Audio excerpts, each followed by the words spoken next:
Hi, welcome back to Life in Korea, hangul sarang. So today we're going to proceed to lesson 3, and I'm going to introduce to you 3 important characters that place in Korean letterings or hangul. So today we will learn about the first character, which was originally a dot when the great King Sejong developed it, but it later evolved into a bigger character, which is now called Iyang.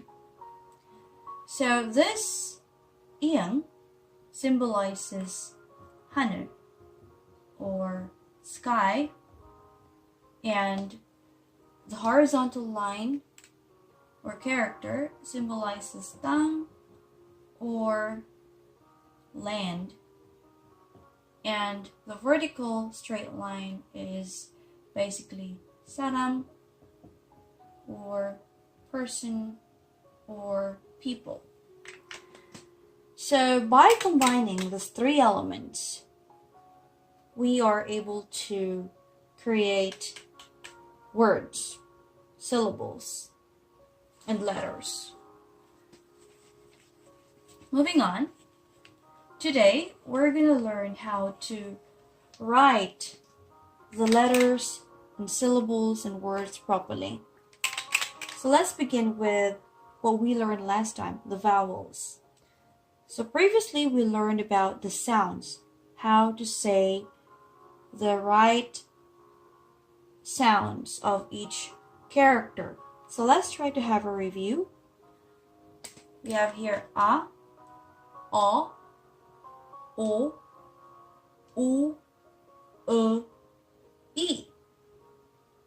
i,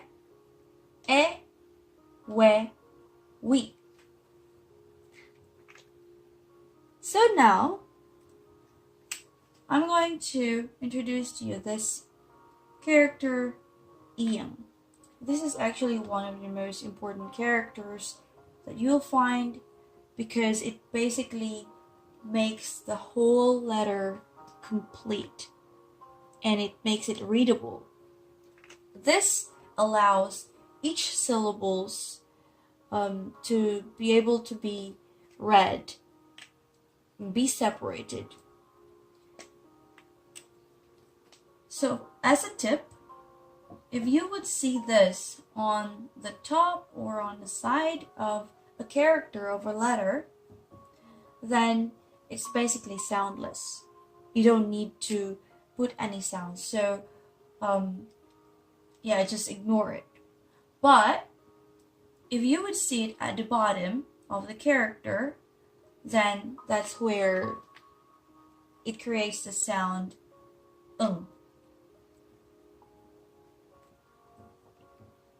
Just like the word giving, the sound at the end part of the word giving, that's how Iyang is pronounced. And that's why the name is Iyang.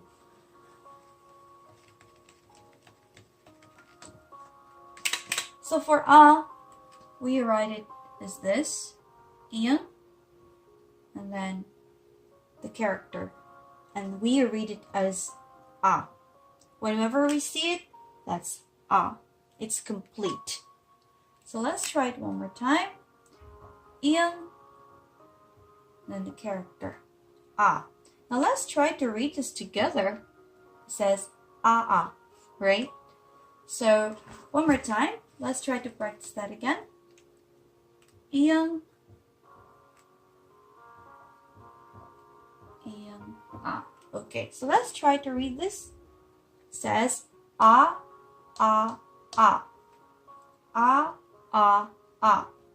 Okay, so let's move on to the next character, that is o.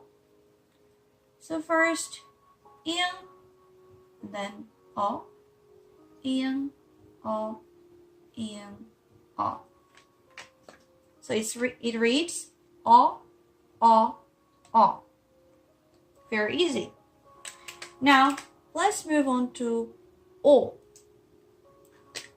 O is on top, and then the character. It's like, stickman. It has the head, the neck, and the shoulders.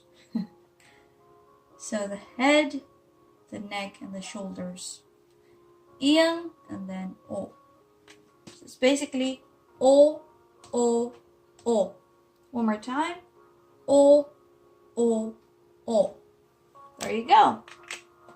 Now, let's move on to the next, which is U. Still on top. Now we complete the shoulders with a body. So this is now the stickman, the upper part of the stickman. So we have here Ian, and then the character U. One more time. Ian, U, Ian, and then U. Okay, there you go. So let's try to read it. U, U, U. Good. Now, for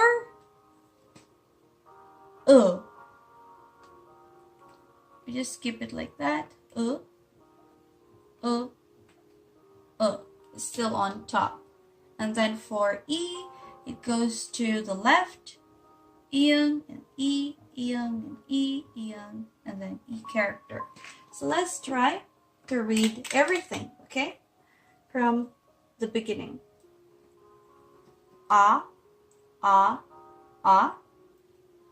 O, O, O. O, O, O. U, U, U.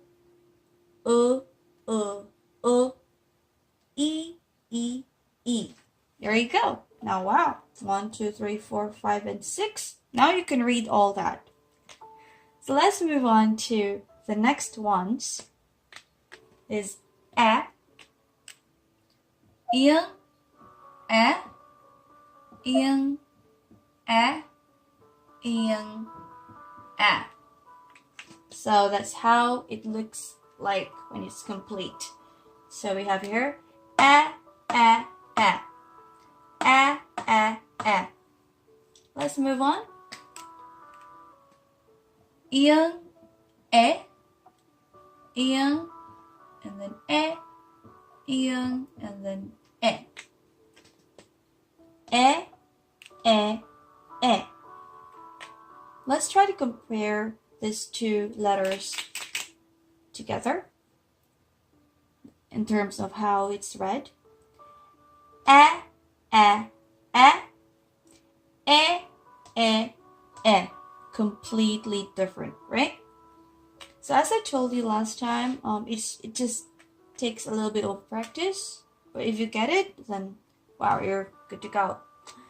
So next we're going to talk about these two last letters. So first, we put it on top. It's the same as what we did with O, but we just have another vertical line added next to it. So we write it as a single character, the same as O, and then we add the vertical line. So one more time. Ian, O, E. Ian, O, E. This is read as we, we, we. We, we, we. And the last one, still on top.